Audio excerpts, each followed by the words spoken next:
Assalamualaikum warahmatullahi wabarakatuh. Ketemu lagi di channel Indra Edu. Selamat datang di materi IPS kelas 7 semester 2 Kurikulum Merdeka.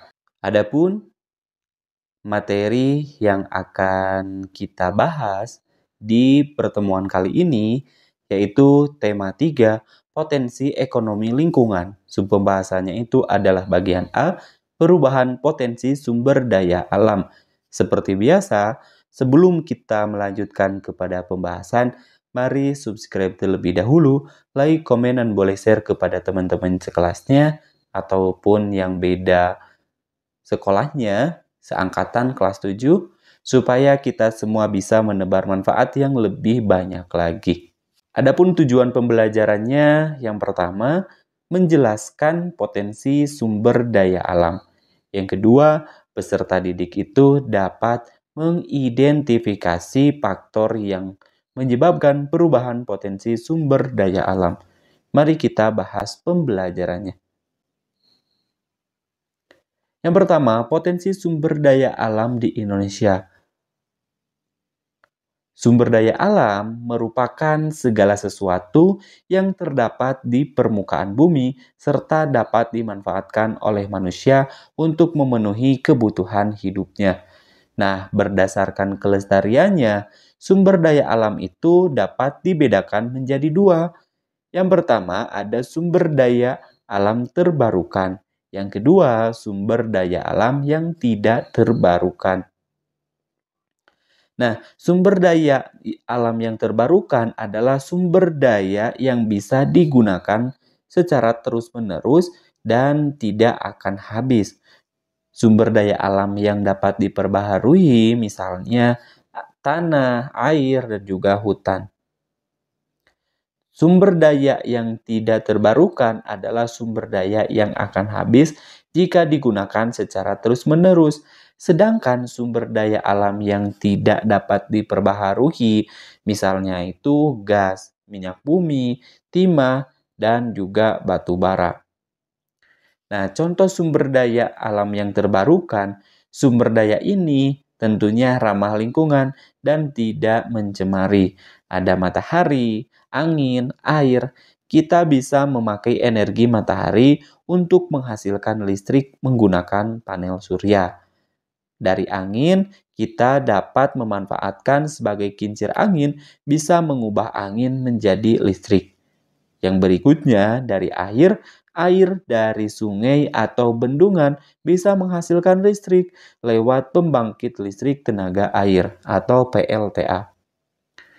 Yang berikutnya, contoh sumber daya alam yang tidak dapat diperbarui. Sumber daya ini bisa mencemari lingkungan. Yang pertama ada batu bara, yang kedua minyak bumi, dan yang ketiga adalah gas alam.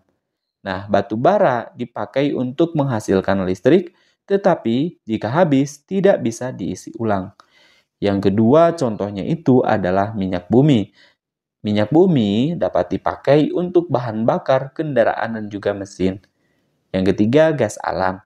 Digunakan untuk memasak atau menghangatkan rumah.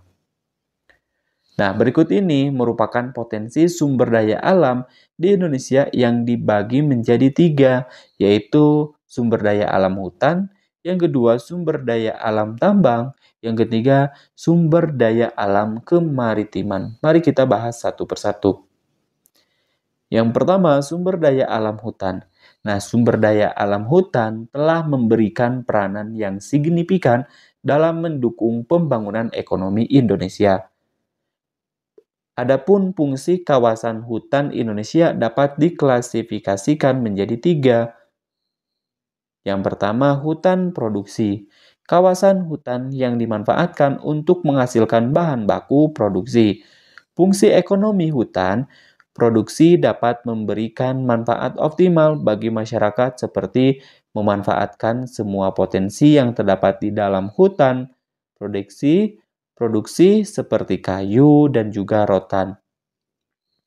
Pemanfaatan hutan produksi dapat dilakukan setelah penerbitan izin pemerintah berdasarkan pada bentuk-bentuk pemanfaatannya. Adapun yang kedua adalah hutan lindung. Selain hutan produksi, Yang kedua adalah hutan lindung. Hutan lindung memiliki peran strategis dalam melindungi sistem daya dukung lingkungan hidup. Manfaat hutan lindung yaitu mengatur suplai air, mengendalikan erosi, mencegah banjir, mencegah intrusi air laut, mempertahankan kesuburan tanah, dan menyediakan suplai makanan dan energi untuk kehidupan manusia. Adapun hutan yang ketiga adalah hutan konservasi. Hutan konservasi dapat diklasifikasikan menjadi kawasan suaka alam dan kawasan pelestarian alam. Kawasan suaka alam sendiri dibedakan menjadi kawasan cagar alam dan kawasan suaka marga satwa. Sedangkan kawasan pelestarian alam diklasifikasikan menjadi kawasan taman nasional, kawasan taman wisata alam, serta kawasan taman hutan raya. Yang kedua, sumber daya alam tambang. Pertambangan merupakan suatu kegiatan untuk mengambil endapan bahan galian yang bernilai ekonomis dan berharga dari alam kulit bumi secara mekanis maupun manual pada permukaan bumi, di bawah permukaan bumi maupun di luar air. Di Indonesia, penggolongan barang tambang didasari oleh Undang-Undang Nomor 11 Tahun 1967 tentang pertambangan terdiri dari 3 golongan, yaitu golongan A, golongan B, dan juga golongan C. Bahan galian A atau bahan galian strategis, bahan galian atau tambang golongan A dikelola oleh pemerintah bekerja sama dengan pihak swasta serta penting untuk keamanan dan pertahanan negara. Contohnya, bahan galian A adalah minyak bumi dan juga gas. Yang kedua, bahan galian golongan B. Bahan galian vital, bahan galian atau tambang golongan B digunakan untuk memenuhi hajat hidup orang banyak. Pengelolaan dapat dilakukan oleh masyarakat dan pihak swasta dengan mendapat izin dari pemerintah. Contohnya, bahan galian golongan B yaitu perak, emas, dan juga tembaga. Adapun yang ketiga, bahan galian golongan C, yaitu bahan galian industri.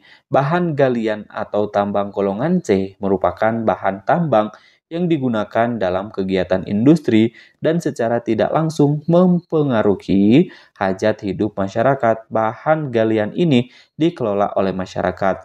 Contoh bahan galian golongan C, yaitu batu, pasir, dan juga batu kapur.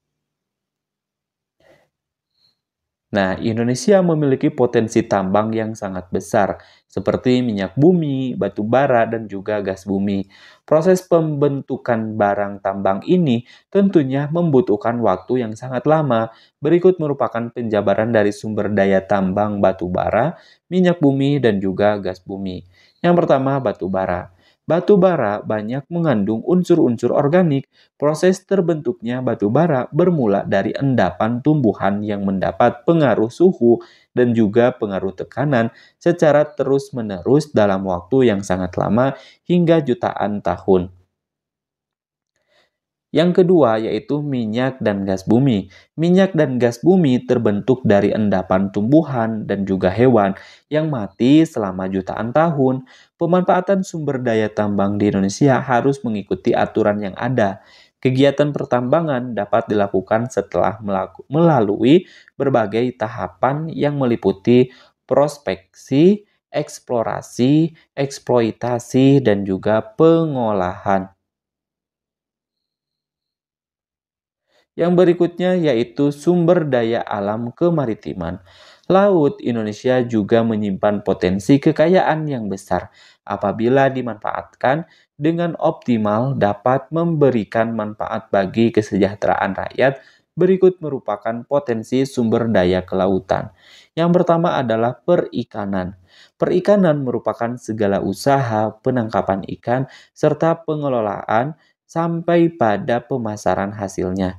Perikanan laut ialah usaha penangkapan ikan di laut yang dilakukan di pantai atau di tengah laut. Yang kedua, energi kelautan. Salah satu potensi laut Indonesia adalah energi kelautan. Sebutan bagi energi kelautan adalah energi terbarukan. Energi kelautan terdiri dari energi gelombang, energi pasang surut, energi gas laut, dan energi panas laut. Yang ketiga, wisata bahari. Keindahan pantai Indonesia tidak perlu dilakukan lagi. Cakupan wisata bahari ini yaitu pesisir, laut, dan pulau-pulau kecil.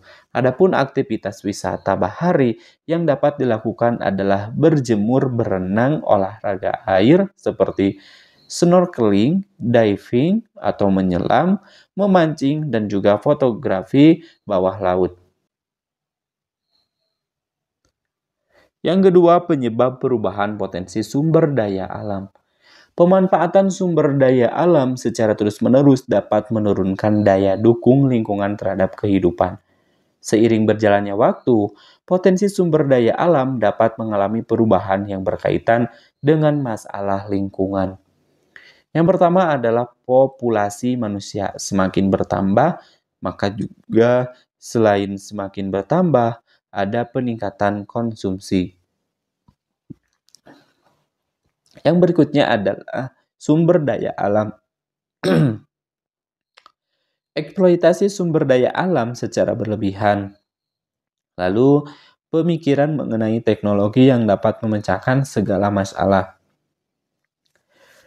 Yang ketiga, pencemaran dan juga kerusakan lingkungan.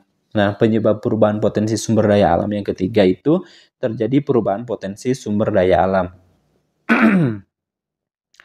Nah, adapun kesimpulannya dari materi kali ini yaitu sumber daya alam itu terbagi menjadi dua. Ada sumber daya alam yang terbarukan dan juga ada sumber daya alam yang tidak terbarukan. Sumber daya alam terbarukan bisa kita gunakan secara terus-menerus seperti matahari, air, dan juga angin.